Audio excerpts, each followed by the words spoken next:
loved by you the way I'm made.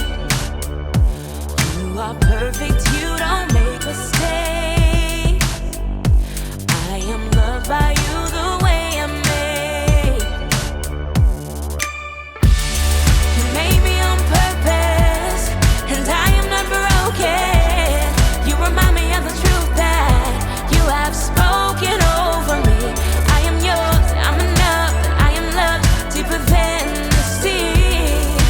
You made me to be gloriously free.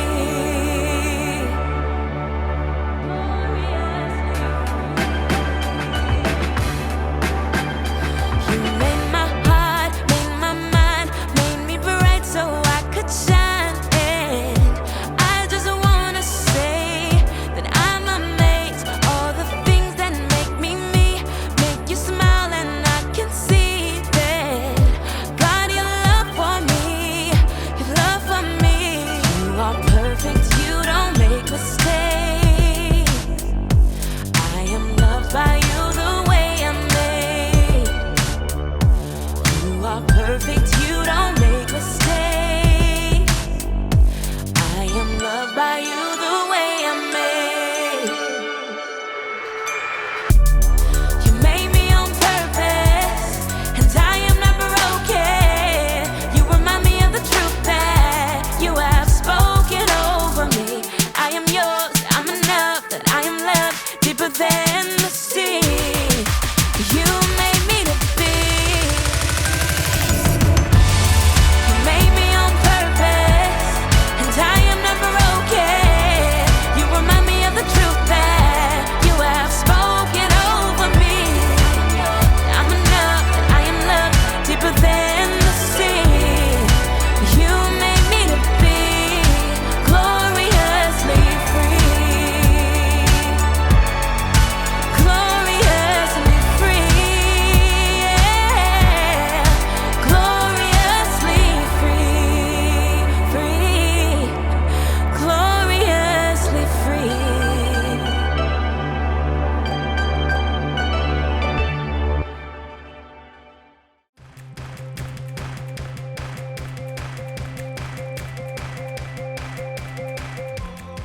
Hello again, everyone.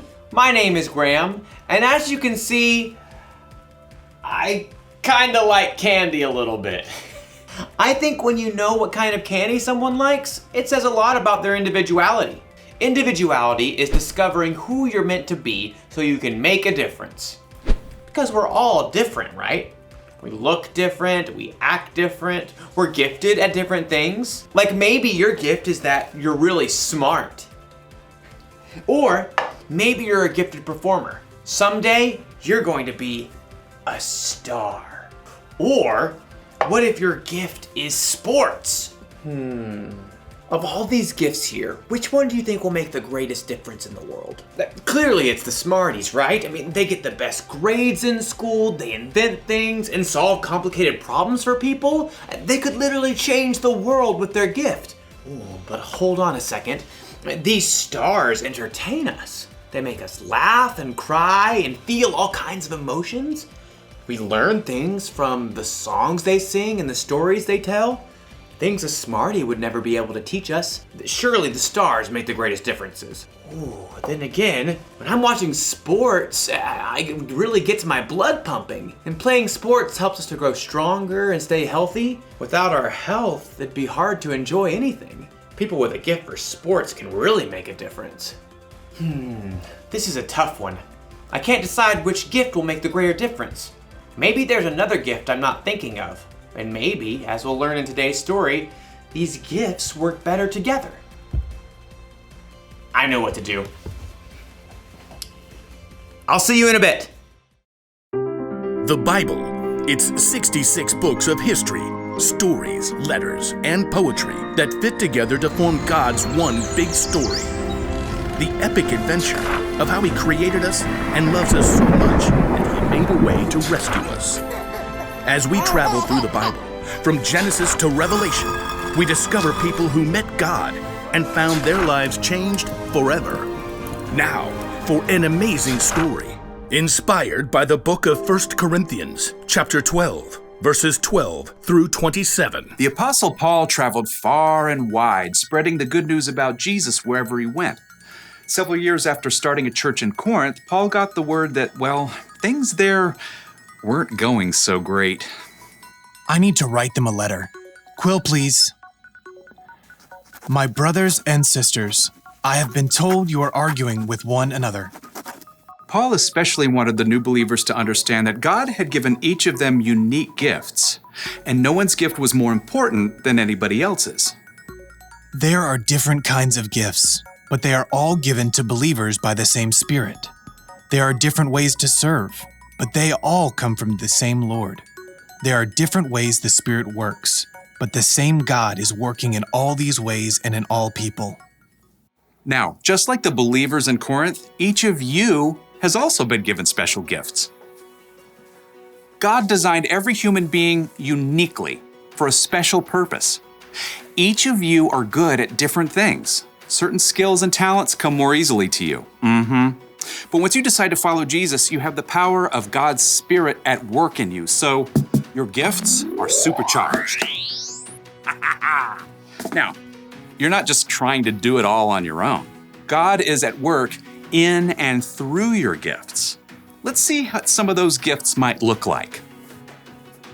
Maybe your eyes are great at seeing patterns and finding amazing ways to organize things.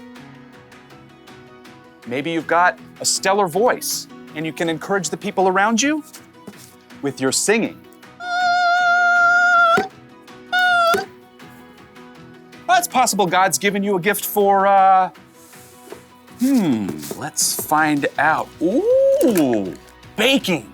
You can bring joy to the people in your life with tasty cookies or bread or, let's see, quarter cup, third cup, half a cup. Fractions might be your thing. Maybe math comes really easily to you and you can take time to help kids you know who struggle with numbers, like me. Oh, here's another. You might have some serious skills on the basketball court. That gives you an awesome chance to show courage and endurance in tough practices and kindness to everyone.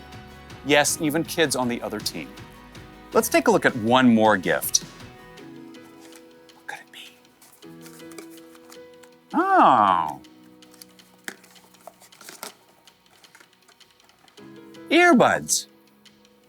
Did you know that listening can be an amazing gift? Yeah. So many people are stressed out and hurting, and what they need most is just a friend to let them talk and really hear them out. These are only a few of the unique individual gifts that God has given. Yours might be entirely different. But here's the awesome thing. The gifts that God has given, you can open and use anytime, and you can use them to help the people around you too. It's like you both get a gift. Now you might be saying, I wish I was really good at soccer instead of drawing, or just listening to someone is not as cool as singing a solo on stage.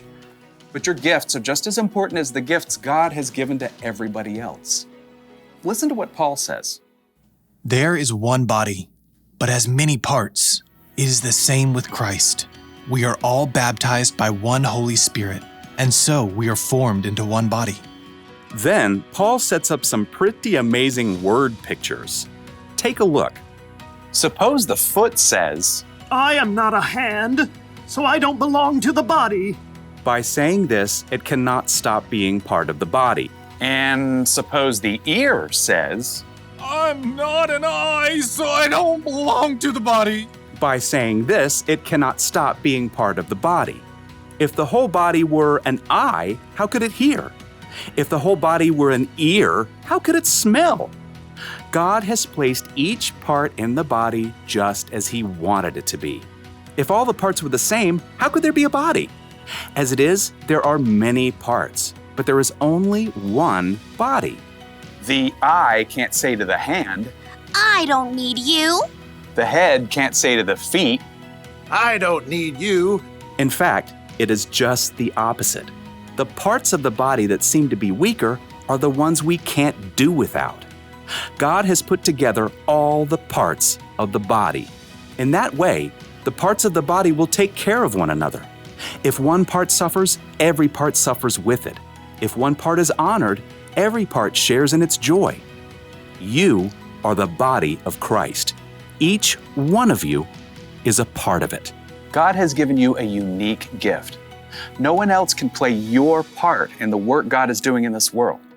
And when you choose to follow God and let Him work through your gift together with others, you can make a big difference in the world around you.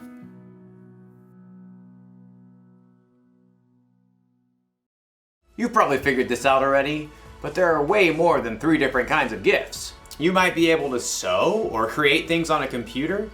You could be good at balancing things on your head. And there are other things you might not think of as gifts. You might be a good listener or a good friend. You could be super patient or a peacemaker. And the truth is, all gifts, no matter how big or small they appear, can make a great difference in the world. But there's a way they can be even greater. When you believe that Jesus is who He says He is, then you're a part of something bigger than just yourself. The Apostle Paul wrote, "You are the body of Christ. Each one of you is a part of it." That means it takes all of us working together with all of our many different gifts to truly point people away to Jesus and to show people what Jesus is like. When we use our gifts together, we can make a greater difference than we can using our gifts alone. So, just imagine. If you use your gift,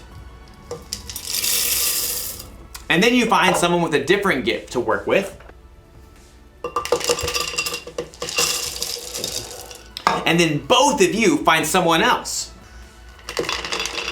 you could all work together and you can accomplish things none of you could have imagined.